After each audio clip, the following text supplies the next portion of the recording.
नमस्कार, देश न्यूज में आपका स्वागत है। मैं हूं आपके साथ स्नेहा। आप देख रहे हैं हमारा खास कार्यक्रम रियल एस्टेट की रियलिटी। आज हम बात करेंगे मध्य प्रदेश के भोपाल की। दरअसल एक खबर भोपाल से है, जहां पर एक बार फिर बिल्डर की मनमानी का मामला सामने आया है। इस बार मामला पैसों की धोखाधड़ी का है, जहां दो बिल्डरों ने पार्टनरशिप में सुरभि हाइट्स अपार्टमेंट को बनवाया।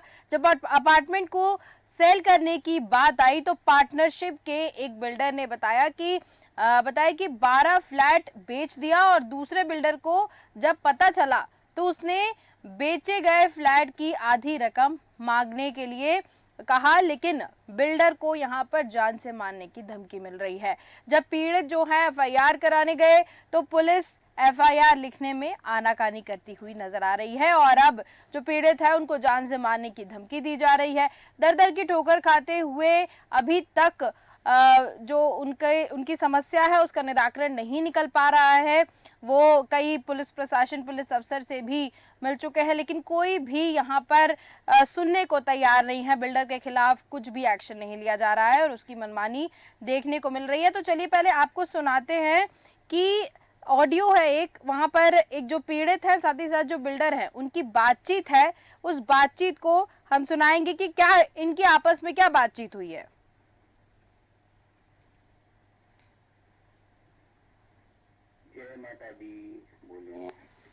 वाह, उससे वो आप करवा दो हिसाब, अगर करवा सकते हो तो सन्नी से। आपने बोला था मैं करवा दूंगा। सब उसको बंद बंद करा के अब उसको आ गया गुस्सा।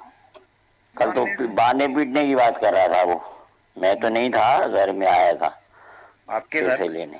हाँ, क्या कह रहा था? पैसे लेने आया था। अरे मैं नहीं था, रिक्की था। क्यों, किसको मारने पीटने की बात कर रहा था? तुमको। अच्छा उसको घेर के मारना। अच्छा अच्छा। मैं नहीं था, पैसे लेने आया था। मैंने भैया मेरे पास पैसे वैसे नहीं, मैं नहीं दे रहा। मेरे को मारेगा वो घेर के? ठीक है। तो अब मैं क्या बात करूँ? नहीं करूँगा। नहीं मत करो। अभी तो उसको और केस लगवाते हैं उसके ऊपर। अभी तो और लगवाते हैं केस, क्या 4-5 हो जाएगा इनसे? क्या हो जाएगा? दो एक दिन बंद होके बाहर आ जाता, क्या कर लेते हो तुम बताओ? फालतू 420 में अंदर जाएगा उसकी। 420 हो कुछ भी हो यार, सब पुलिस बिकाऊ है। फालतू बात करते हो। क्या कर लेगी पुलिस? अभी तक इतने केस लगाए, तुम ही बोलते रहते हो अभी तो 5 केस और में चले पेंडिंग गए है। और ये है, पता नहीं क्या क्या लिखते अभी रहते 5 हो। केस और पेंडिंग है ना। हाँ तो करते रहो ना, क्या हुआ इससे? तो करें नहीं, अपना पैसा नहीं मांगे? आप बताओ भाई मांगो ना। तो मैं तुमको जब 6 महीने से कह रहा था मुझे हिसाब बताओ, तो तुम बताते नहीं थे। किसको बताऊं हिसाब? मेरा हिसाब उसको मालूम है, उसको 1-1 रुपए मालूम है। लेजर दो, ऐसे उसको मालूम होने से नहीं है। तो वही आपने आपसी बातचीत सुनी। ये आपसी बातचीत जो है जान से मारने की धमकी पीड़ित को दी जा रही है। हम ज्यादा जानकारी लेंगे। हमारे साथ मनीष कुमार जी संवाददाता भोपाल से जुड़े हुए हैं, और योगेश सूद जो पीड़ित है वो भी हमारे साथ जुड़े हुए हैं। सबसे पहले मनीष कुमार जी आपके पास आऊंगी। आपसे पूरा मामला जानना चाहती हूँ, विस्तार से बताइएगा क्या पूरा मामला है और अभी तक ये मामला कहाँ तक पहुंचा है, पुलिस प्रशासन का क्या कहना है? पीड़ित हैं, जो कि इन्होंने दो लोगों की बात हुई थी, दो बिल्डर्स थे, उनमें आपसी में कुछ उनका मतभेद हुआ, जिसकी वजह से उनमें आनाकानी हुई, तो उनका जो पार्टनरशिप थी वो टूट गई। लेकिन बात यह है कि जो फ्लैट्स 12 फ्लैट्स थे, वो जो बिल्डर थे, दो जिनकी पार्टनरशिप भी टूटी थी, उनमें से एक ने क्या किया कि बिना बताए हुए दूसरे पार्टनर को उन्होंने 12 फ्लैट्स को सेल कर दिया। जब दूसरे बिल्डर से जब उन्होंने पैसे मांगने की बात की कि भाई जो फ्लैट्स बिके हैं उसके हमें पैसे चाहिए, तो बाद में उन्होंने क्या किया कि उनको धमकी देना शुरू की कि नहीं, अगर आप दोबारा इस तरह की बात करेंगे तो हम आपको मरवा देंगे, आपके फैमिली को हानि पहुंचाएंगे, ये इस तरह करेंगे। बहुत सारी बातों मतलब जो कही, उसके बाद भी ये मामला एमपी नगर थाने में दर्ज है। उसके बाद भी अभी तक कोई इस पे बहुत मतलब कि अच्छा फैसला नहीं लिया गया। पुलिस की तरफ से कहीं ना कहीं से इसमें लापरवाही देखने को मिली है कि वो जो मामला तत्काल सामने आना चाहिए वो मामला अभी तत्काल सामने आया नहीं है। और अभी भी जब ये पीड़ित जाते हैं वहाँ पे अपनी बात रखते हैं तो उनको किसी न किसी बहाने से उनको टाल दिया जाता है, उनकी बातों को कह दिया जाता है कल आइए परसों आइए, और उनको दौड़ाया जा रहा है काफ़ी दिनों से। और पीड़ित इसलिए परेशान है क्योंकि पहले बात तो पैसे की आई सामने निकल के कि पैसे की लेन देन का मामला था, दूसरा मामला ये निकल के आया अब इनको जान से मारने की धमकी भी दी जा रही है। जिसने बिल्कुल जान से मारने की धमकी दी जा रही है। और सबसे महत्वपूर्ण बात तो ये है कि आखिर जब पैसे की धोखाधड़ी की गई है और पैसा मांगा जा रहा है तो बिल्डर पैसे देने को तैयार क्यों नहीं है? आखिर जब 12 फ्लैट्स बेचे हैं और आधी रकम की ये डिमांड कर रहे हैं, इनसे जान लेते हैं। हमारे साथ योगेश सूद जी हैं। योगेश सूद जी, क्या परेशानी आई, कैसे क्या ये मामला जो है सामने आया? क्योंकि इसमें बात जब पार्टनरशिप की हो रही है, 2 पार्टनर है, उसके बाद वो 12 फ्लैट बेच देते हैं, उसके बाद आपको बिना बताए वो फ्लैट बेच देते हैं और आपको पैसा नहीं दे रहे हैं। कहाँ कहाँ आपने शिकायत की है, क्या पूरा मामला है और अभी आपको कहाँ कहाँ से धमकियाँ मिल रही हैं, बताइएगा जी। योगेश जी। संदीप रमतानी ने जो मुझे फ्लैट बेचे हैं वो मुझसे पहले किसी को बेच दिए और मेरे बाद किसी को बेच दिए। मेरे को अनुबंध बंद कराया, मेरी रजिस्ट्री करी है, उसके बाद भी उसने मेरे फ्लैट बेच दिए। उसने मुझे बोला कि मैं इसके बदले तुम्हें दूसरा फ्लैट दे दूंगा, तुम मेरी कहीं शिकायत मत करना। इस बात को 2 साल हो गए, अभी तक उसने ना मेरा रुपया वापस कराया ना मुझे मेरे फ्लैट दिए। और इस बीच में उसको पंजाब पुलिस भी उठा के ले गई है 130 के केस में। उसको कई थानों की भोपाल की पुलिस ढूंढ रही है, लेकिन वो कभी भी सामने आता नहीं है और पुलिस को ही चकमा दे के घूमता रहता है।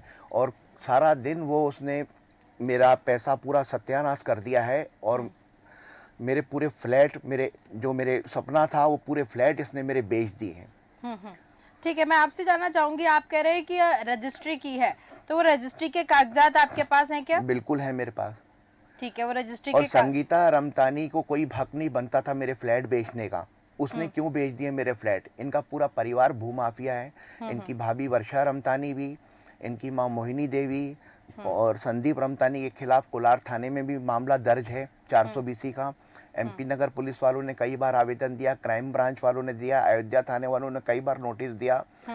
थाने वाले अपना पूरा प्रयास कर रहे हैं पर ये बिल्कुल उनके सामने आता नहीं है, चकमा देके भाग जाता है, मोबाइल बंद कर लेता है, जान से मारने की धमकी देता है। अभी कुछ दिन पहले उसको जब पंजाब पुलिस उठा के ले गई तो कोर्ट में भी मुझे बोल रहा था कि अब मैं तुझे कार से कुचल दूंगा तो मेरे पर एक्सीडेंट केस बनेगा, बच जाऊंगा पर तेरा एक भी फ्लैट तुझे वापस नहीं करूंगा, तू जहाँ जाते बने चला जा, तू मेरा कुछ भी नहीं कर सकता है।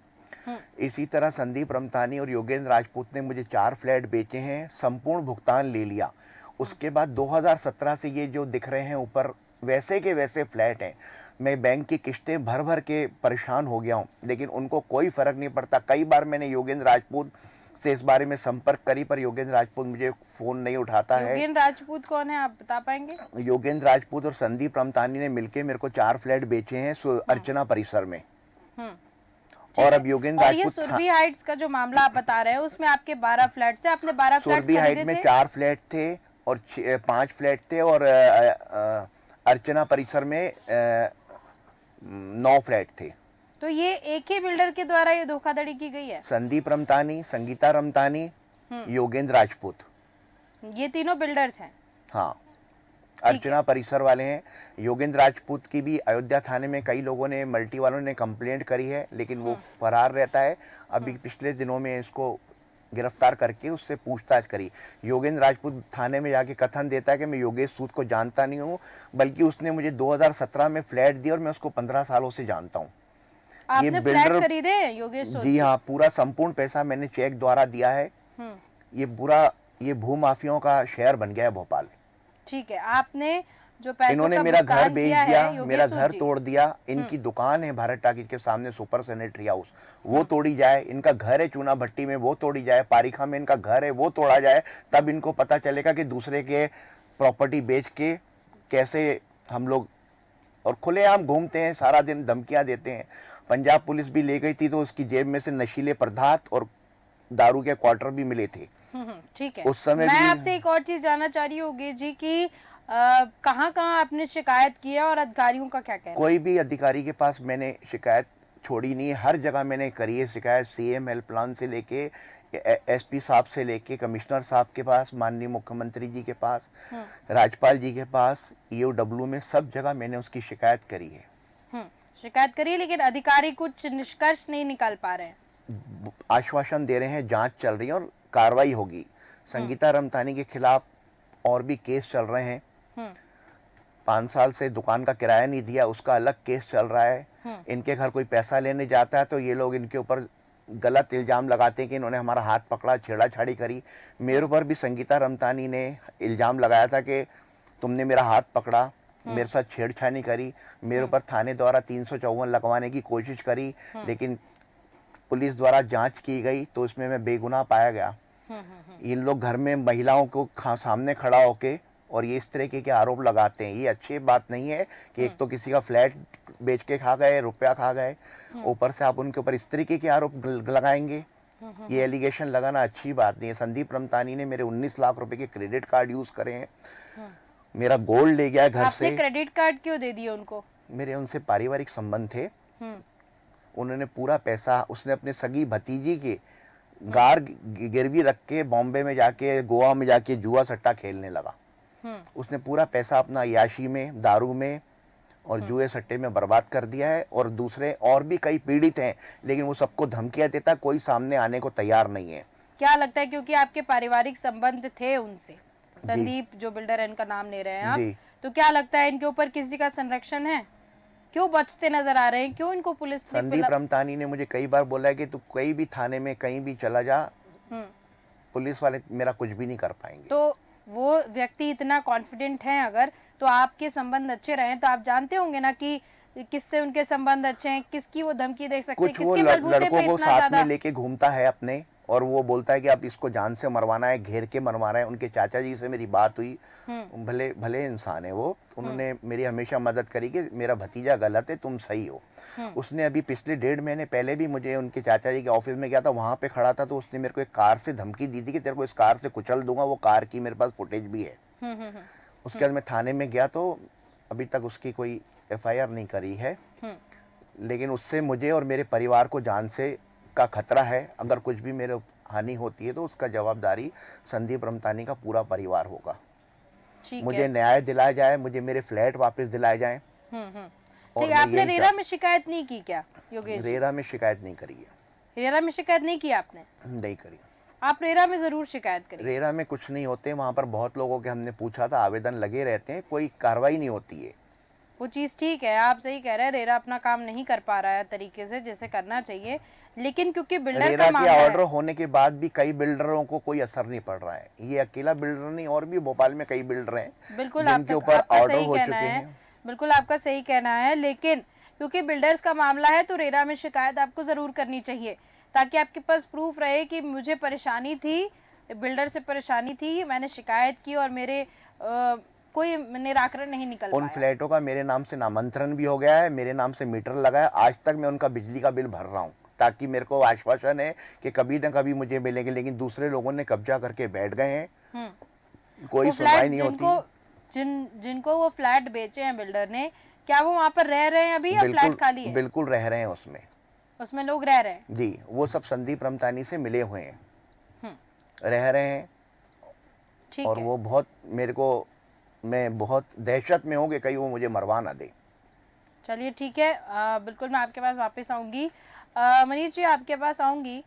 एक चीज़ आपसे जानना चाह रही हूँ, क्या लग रहा है आपको ये पूरा मसला देखते हुए, क्या समझ में आ रहा है कि आखिर इनके साथ इनके दस्तावेजों के साथ भी खिलवाड़ हुआ है, फर्जी दस्तावेज इनको दिए गए हैं और इनके साथ खिलवाड़ हुआ है, और उसके बाद इतनी बड़ी साजिश जो है वो रची गई है? जी स्नेहा जी, पूरी बात तो ये है कि जैसे इन्होंने बताया पूरी बात, लेकिन इसमें कहीं ना कहीं से बहुत बड़ी मिली भगत पुलिस की लग रही है, क्योंकि जब ये मामला सामने आ रहा है कि जिनके पास सारे एविडेंस है, इनके पास डॉक्यूमेंट्स है, लेकिन डॉक्यूमेंट्स इनको किस तरह से फर्जी दिए गए और इनको पूरा मामले में किस तरह से फंसाया गया, और जिस तरह से जो भी बिल्डर है वो बोलता है कि नहीं तुम्हें हम जान से मरवा देंगे और बाकी चीज़ें तुम्हारे घर वालों को हानि पहुंचाएंगे, तो कहीं ना कहीं ये देख के लगता है कि किसी का संरक्षण है। किसी का संरक्षण कहने का सेंस ये है कि यहाँ पे प्रशासन जो है, जो पुलिसकर्मी है, जो मामला दर्ज किया गया है थाने में, कहीं ना कहीं से वो थाने के लोग भी इसमें शामिल है, क्योंकि जब तक किसी को संरक्षण किसी का नहीं होता है वो बहुत बड़ा कदम नहीं उठा सकता है। क्योंकि बहुत बड़ा मामला तो यहाँ पे इनका है जो कि प्रॉपर्टी का है, उसके बाद मामला ये 302 का निकल के आता है, जो ये कहते हैं कि हम जान से मरवा देंगे, फैमिली को आपको खत्म करवा देंगे। तो इस पे कहीं ना कहीं से पुलिस को मतलब लीगल एक्शन लेना चाहिए, क्योंकि कल को अगर कोई इंसिडेंट होता है कोई घटना घटती हो तो पुलिस जाके जागेगी और फिर ये मामले की फिर शुरू से तहकीकात होगी। अभी जब पुलिस ये मामला पुलिस के संज्ञान में है तब भी पुलिस इस पे कोई बड़ा मतलब एक्शन लेते दिखाई नहीं पड़ रही है। मामला 2017 का है, तब से लेके ये 24 आ गया, पिछले 7 साल से मामला लंबित है, चल रहा है और ये पीड़ित को जिस तरह से दौड़ाया जा रहा है, बातों को घुमाया जा रहा है, तो कहीं ना कहीं से इसमें लापरवाही पुलिस की बहुत बड़ी सामने जो नजर आ रही है वो है। और उसके बाद जो इनका पैसा फंसा है वो भी है। तो इसमें कहीं ना कहीं से प्रशासन का इसमें पूरा हाथ नजर आता है। बिल्कुल ठीक है। संदीप योगेश सूद जी, एक चीज मैं आपसे जानना चाहती हूँ कि संतोष रघुवंशी जो एसआई हैं उनसे वहां पर जो है आपका मामला इनको पता था, संतोष जांच कर रहे हैं वो, लेकिन अभी हम उनसे बात करने की कोशिश की, उनका कहना है कि उनका ट्रांसफर हो गया है। कि अभी आपकी एक आध दो दिन में उनसे बातचीत हुई है क्या? मेरी थोड़े दिन पहले उनसे बात हुई थी, उन्होंने कहा था मैं जांच करके उस पर सख्त कार्रवाई करूंगा। उन्होंने कहा था जांच करके कार्रवाई करूंगा, लेकिन अभी ताज़ा अपडेट उन्होंने दी है। अभी हमने फ़ोन लगाने की कोशिश की, उन्होंने कहा कि मेरा ट्रांसफ़र हो चुका है और मैं इस मामले में कुछ नहीं बोलना ये तीसरे अधिकारी हैं जिनका ट्रांसफ़र हो गया है। इससे पहले 2 लोगों के पास जांच थी। आप ये फ्लैट तोड़वा दीजिए, जो मेरे को बेचे हैं उसने, वो तोड़वा दीजिए और उसके बगल वाला भी एक फ्लैट तोड़वा दीजिए, ताकि इन लोगों को पता चले कि दूसरे का घर बर्बाद करके कैसा लगता है। ये लोग और आगे जाके और लोगों को भी बर्बाद करेंगे। एक आदमी के खिलाफ एक जगह 420 दर्ज है, 2 जगह 420 दर्ज है, उसके बाद वो आसानी से छूट जाता है। सिर्फ 420 से ही काम नहीं चलेगा, उनके खिलाफ और धाराएं लगे ताकि वो जेल में बंद रहें, फिर मेरा पैसा दें मुझे। इनके फ्लैट तोड़ दिए जाए, ये पूरी बिल्डिंग मल्टी को गिराया जाए, क्योंकि इन्होंने मेरे साथ गलत करा है। आप मेरी रजिस्ट्री करके दूसरे को कर से कर सकते हैं और पहले कैसे बेच सकते हैं, मुझे कैसे धोखा कर सकते हैं। कई लोगों के साथ इन्होंने करा है और भी लोग कंप्लेंट करने के लिए रेडी हैं। उन लोगों की मेरे पास है बातें, लेकिन वो डरते हैं कि कहीं ऐसा नहीं हमें भी मरवा देंगे। अभी आने वाले कुछ समय में उसके खिलाफ और भी एफआईआर होगी। आए दिन नींद की गोलियां खा के हॉस्पिटल में एडमिट हो जाता है, लोगों के नाम लिखवा देता है कि मैंने जहर खा लिया है, मैं मर रहा हूँ। राष्ट्रपति को ज्ञापन सौंपता है कि मैं आत्महत्या कर रहा हूँ। लोगों का पैसा खुद खा के बैठा और लोगों को धमकियां देता है और खुद अपने आप को बोलता है कि इसके पैसे खा गए। और भी लोग इसमें फंसे हुए हैं या फिर आप ही हैं? जी, बहुत सारे लोग हैं इसी बिल्डिंग में, सुरभि हाइट में बहुत सारे लोग हैं जो फंसे हुए हैं। एक है वहां पर सुरभि मैजेस्टिक, वो 2013 से बिल्डिंग है, लोगों ने पैसा दे दिया है, लेकिन वो अभी तक इसने कंप्लेंट नहीं करी और सबसे पैसा ले लिया है। उसके बाद इसने जिस आकाश गोस्वामी की बिल्डिंग थी उसके नाम से लोन ले लिया। उसका बेचारों की 3 छोटी छोटी बच्चियां, उनका परिवार इस हालत में है कि उनको खाने को पैसा नहीं है। उनके साथ भी इसने धोखाधड़ी करी है। वो आकाश गोस्वामी, उसका परिवार पूरा रोता है। वो सदमे में आ गए हैं वो लोग कि ये हमारे साथ क्या करा है। यानी इनके अलग अलग प्रोजेक्ट्स हैं और ये अलग अलग प्रोजेक्ट्स में लोगों के साथ धोखाधड़ी एक लोगों को 2-2 बार बेच देते हैं, फिर उसी बेचे हुए फ्लैट पे बैंक में गिरवी रख के लोन ले लेते हैं। योगेंद्र राजपूत ने और संदीप रमतानी ने जो मुझे फ्लैट दिए हैं, संपूर्ण पैसा ले लिया है। इसमें केनरा बैंक भी जिम्मेदार है, क्योंकि केनरा बैंक वाले हमसे सेटलमेंट के लिए बोलते हैं। हमने कहा आप रजिस्ट्री करवा दीजिए, हम सेटलमेंट कर लेंगे, क्योंकि वो खुद बोलते हैं कि हमारे अधिकारियों ने गलत लोन दे दिए। जब फ्लैट बने ही नहीं थे तो बैंक वालों को कोई हक नहीं था बिल्डर को पूरा पैसा देने का। इसका मतलब है कि ये लोग आपस में मिले हुए हैं, योगेंद्र राजपूत, संदीप रमतानी और बैंक वाले। मुझे क्यों फंसाया इन्होंने? 420 धोखाधड़ी में इनको कोई फर्क नहीं पड़ता। पुलिस प्रशासन का डर खत्म हो गया है। अधिकारियों ने मेरी बहुत मदद करी है, लेकिन ये लोग खुद पेश नहीं होते हैं और जान से मारने की धमकी देते हैं। कल भी मुझे सुरभि हाइट में बुलवाया गया किसी दूसरे के फोन से, और वहां जाने के बाद मैं दूर खड़ा रहा। मेरा स्टाफ गया वहां पर तो वहां कोई नहीं मिला। फिर उनका मेरा फोन आया कि आप आ जाओ, तो लेकिन सामने इनको कोई दिखा नहीं। तो मुझे लगा कि ये बिल्कुल मुझे घेर के मारने की इनकी प्लानिंग है। संदीप रमतानी आए दिन लोगों के साथ, गुंडेगर्दों के साथ घूमता रहता है। बहुत ठीक है। एक और चीज जानना चाहती हूँ आपसे, अभी आपका पेशा क्या है योगेश सूद जी? जी, किस पेशे में आप काम करते हैं? क्या आपका मेरा बिजनेस सीमेंट है? के पोल का व्यवसाय है। ठीक है, आपका बिजनेस है, खुद का बिजनेस है। जी, अब लेकिन वो बंद है पिछले 5 सालों से, क्योंकि इन्होंने हमारा पूरा पैसा, रुपया, गोल्ड, क्रेडिट कार्ड सब यूज कर लिया। चलिए ठीक है, हमको मोहताज कर दिया है दाने दाने के लिए। संदीप रमतानी, संगीता रमतानी, योगेंद्र राजपूत ने। ठीक है। चलिए, बिल्कुल, क्योंकि हमारे साथ एसआई जो हैं वो कनेक्ट नहीं हो पाए, नहीं तो हम इसकी पूरी प्रक्रिया जान और समझ सकते थे कि आखिर ये कहाँ तक पहुँचे हैं, जांच अगर हो रही है तो कहाँ तक हुई है और क्या इसका निराकरण निकलेगा, इसका कैसे हल निकलेगा, ये हम उनसे पूछ सकते थे। मनीष, मैं एक और चीज़ यहाँ पर जानना चाहूँगी कि अधिकारी जब बात करने के लिए राज़ी नहीं है तो फिर हम क्या कह सकते हैं? आखिर अगर उनका ट्रांसफ़र भी हो गया है तो अपनी बात तो रख सकते थे, इस मामले को लेकर कुछ डिटेल्स दे सकते थे। जी स्नेहा जी, जैसा कि इन्होंने पहले ही बता दिया है कि ये इन्होंने ज्ञापन सौंपा है, सारी चीज़ें कर रखी हैं। अगर उनका ट्रांसफ़र होता है, जो कि संतोष रघुवंशी जी जो ये केस हैंडल कर रहे थे, तो वो चार्ज डेफिनेटली उन्होंने किसी न किसी को दिया होगा, या फिर इन्होंने जब उनसे कुछ दिन पहले ये बात की, तो क्योंकि जब किसी का ट्रांसफ़र होता है तो 15 दिन 20 दिन पहले उनको पता चल जाता है कि आपको कहाँ जाना है, नहीं जाना है। तो इन्होंने 15 दिन पहले या 7-8 दिन पहले उनसे बात करने की कोशिश की, तो वो डेफिनेटली बता सकते थे इनको कि देखिए हमारा ट्रांसफ़र होने वाला, ये केस इनके अंडर में चला गया, तो आगे का जो डिस्कशन है आप इनसे करें। लेकिन कहीं ना कहीं से इनको बताया नहीं गया। और जो ये चारों लोग का जो आरोपी हैं, सबका जो नाम ले रहे हैं, तो मुझे एक बात पूरी ये समझ में आ रही है कि ये मामला तो सिर्फ भोपाल का हमें सिर्फ ये दिखाई पड़ा है क्योंकि ये सामने उभर के आए हैं, इन्होंने अपनी बात रखी है। तो इस तरह के जो केस हैं वो तो पूरे मतलब भारत में तो चल ही रहे हैं, लेकिन ये जो भोपाल है वहाँ पे इस तरह की भी कुछ दिन पहले इस तरह की और ऐसी घटनाएं आई थी कि बिल्डरों के बीच आपस में रंजिश का मामला भी था, एक दूसरे को जान से ऐसे लगातार ऐसे बहुत से मामले आते रहते हैं मनीष, बहुत से मामले हैं। लेकिन यहाँ पर ये बात सामने है कि आखिर जब पीड़ित बार बार जाके प्रशासन से कह रहे हैं कि मेरे मामले को सुनिए, लेकिन अगर बिल्डर के खिलाफ कुछ भी एक्शन नहीं हो रहा है, तो यहाँ पर बड़ा सवाल उठता है कि आखिर पुलिस प्रशासन क्या कर रहा है, क्यों नहीं बिल्डर के खिलाफ कुछ हो पा रहा है। मैं एक और चीज कहना चाहूंगी योगेश जी आपसे कि आप रेरा में जाकर जरूर शिकायत करिएगा, भले ही आपका हल ना हो लेकिन शिकायत जरूर करिएगा, क्योंकि फिर यहाँ पर रेरा के अधिकारियों से भी हम सवाल कर सकेंगे कि आप इस मामले में क्या कर रहे हैं। आप बिल्कुल सही कर रहे हैं कि रेरा के मामले पेंडिंग रह जाते हैं, लेकिन रेरा में शिकायत करेंगे तो आपके पास रिकॉर्ड रहेगा और अधिकारियों से हम यहाँ पर सवाल पूछ सकते हैं कि आपने ये इसके खिलाफ बिल्डर के खिलाफ कोई एक्शन क्यों नहीं लिया। अभी जैसे प्रशासन, पुलिस प्रशासन बिल्कुल चुप है, बात करने के लिए तैयार नहीं है, उससे तो ये सिद्ध हो रहा है कि यहाँ पर बिल्डर की मनमानी देखने को मिली है। और इस पर क्योंकि देखिए मामला लगातार मीडिया के संज्ञान में जब आता रहता है तो उससे पुलिस प्रशासन थोड़ा सा जागता है। तो अब ये देखने वाली बात होगी कि आखिर, क्योंकि मामला अब संज्ञान में आ चुका है, टीवी चैनल में दर्शकों तक ये मामला पहुंच चुका है, तो अब देखते हैं इसमें प्रशासन क्या करता नजर आता है। बहुत बहुत धन्यवाद मनीष कुमार जी, साथ ही साथ योगेश सूद जी हमारे साथ जुड़ने के लिए, तमाम जानकारी देने के लिए। तो हम यहाँ पर बात कर रहे थे बिल्डर्स की लापरवाही देखने को मिली, लोगों को यहाँ पर ठगने की साजिश बिल्डर करता हुआ नजर आ रहा है और पुलिस प्रशासन उसके खिलाफ कुछ भी करता नहीं दिख रहा है। अब आगे देखते हैं कि क्या होता है प्रशासन का एक्शन। तो फिलहाल के हमारे इस खास कार्यक्रम में सिर्फ इतना ही। देखते रहिए देश न्यूज। नमस्कार।